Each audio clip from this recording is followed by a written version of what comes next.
On August 4, 2020, a massive explosion rocked the Lebanese capital city of Beirut, causing widespread devastation and loss of life.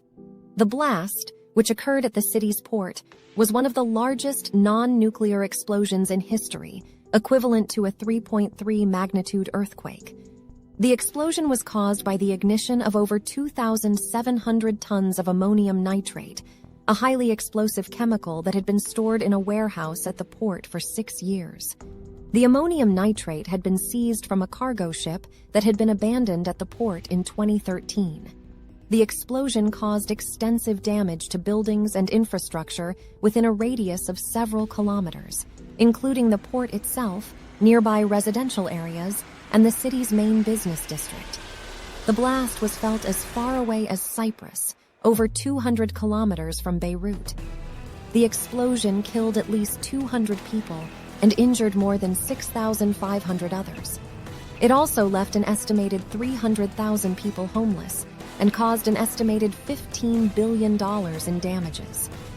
The blast was met with widespread anger and protests in Lebanon, with many blaming the government's negligence and corruption for the disaster. The country was already facing a severe economic and political crisis at the time, with a collapsing currency, rising poverty, and political instability. The ammonium nitrate that caused the explosion in Beirut was originally stored in a cargo ship called the MV Rosas, which was sailing from Georgia to Mozambique in 2013.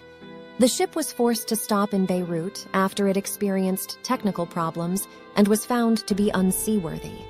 The cargo of ammonium nitrate was then seized by the Lebanese authorities due to safety concerns, as it was not properly stored and had been improperly packaged.